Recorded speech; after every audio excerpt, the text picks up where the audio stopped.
Senate adopt our resolution expressing the sense of the Senate that the governors of the individual states have a constitutional right to repel the dangerous and ongoing invasion across the United States southern border. Joe Biden has the power to secure our borders. Instead, he has chosen to break the law, resulting in the worst border crisis in American history. Frankly, I don't know how the president sleeps at night, knowing that 300 young Americans will die today from fentanyl poisoning. 300 yesterday, 300 tomorrow. 300,000 people have died from fentanyl poisoning since he took office. And along with that, there's terrorists, Chinese communists, nationals, cartels, and worse are all living in the interior of our country. Since our Commander-in-Chief won't stop this historic crisis, an invasion declaration, as defined by the United States Constitution, allows Congress to recognize each state's right to secure their own borders. Where Joe Biden fails to put Americans safely first, our resolution acknowledges each state's rights to secure their borders themselves, as leaders like Texas Governor Greg Abbott have. The cartels and the CCP should not have more operational control of our borders than we do.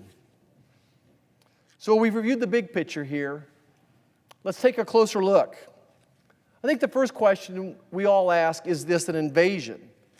Well, to have an invasion, you have to have invaders.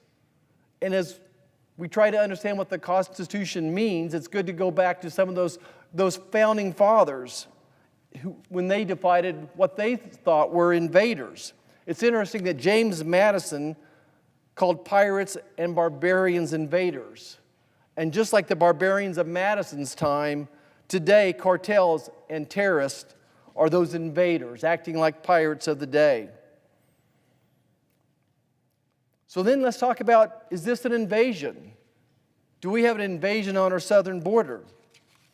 You know, I've tried to think what analogies I could give, what it's like when I visited the southern border. But we're here in D.C., so I'll kind of describe a picture, paint a picture, what I think it would look like if this invasion was occurring right here in D.C. If you could imagine with me what it would look like if there was 10,000 ships coming up the Potomac River over the last 3 years.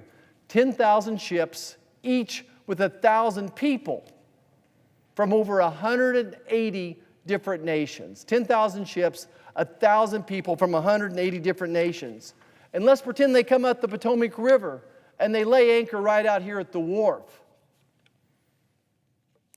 And those people slowly get off one at a time.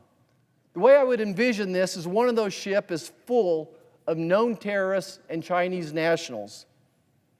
There'd be 80 ships with aliens of interest, people from countries that wish harm to America.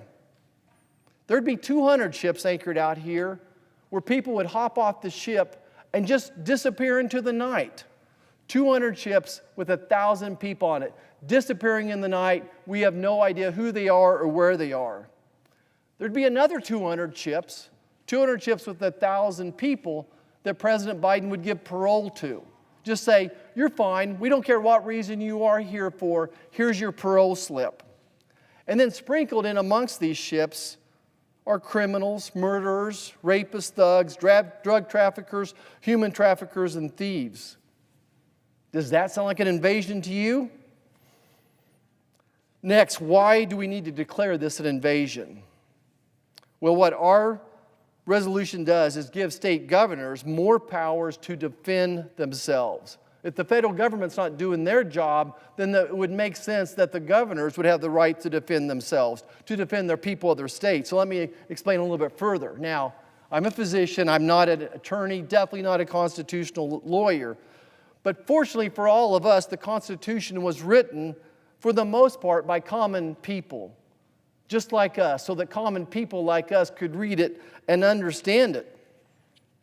So what does the Constitution say about an invasion? And remember, everybody up here has sworn an oath to defend that Constitution. Members of Congress, the White House, the President, we've all sworn an oath to uphold the Constitution. Well, this is what the Constitution says in Article 4, Section 4. It promises that the federal government, and I quote, the shall protect each state against invasion. So that this is a constitutional law that the federal government shall protect each state against invasion. Now, we've already established that the federal government's not done its job. With this invasion of 10 million people has already occurred. I don't think anyone can argue that point out there. But fortunately, our forefathers anticipated such an incident, that someday we would have a president who didn't love this country, who didn't recognize that we have a sovereign border, and would indeed allow some 10 million people illegally across our border. So they have, in the Constitution from Article 1, Section 10, Clause 3, and I quote, "The states have sovereign interest in protecting their borders." So the federal government doesn't do its job. The states have the ability, the constitutional right to protect their borders.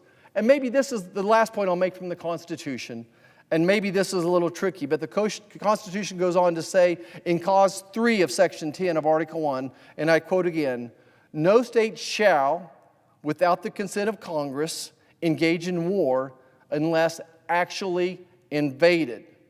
Let me say that again. No state, without the consent of Congress, shall engage in war unless actually invaded. So that's why we're here today. The Senate needs to declare that our southern border has actually been invaded to empower the governor of Texas to protect his people. Look, this invasion has occurred. We've established that. And for to say otherwise, to say this is not an invasion, I think would be a false statement for anybody.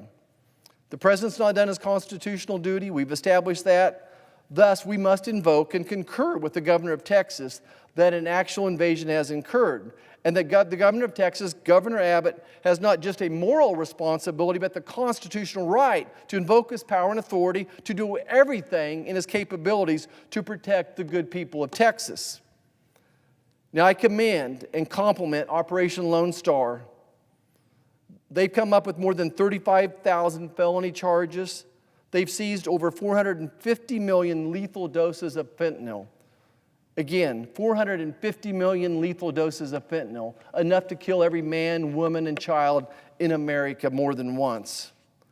And so that's why I'm here today, to lend my support and my hope that the entire unanimous consent and support of the Senate would be with the governor of Texas and the good people of Texas. As if in legislative session and notwithstanding Rule 22, I ask unanimous consent the Senate proceed to the immediate consideration of Senate Resolution 543, which is at the desk. I further ask the resolution be agreed to, the preamble be agreed to, and that the motions to reconsider be considered made and laid upon the table with no intervening action or debate. Is there objection?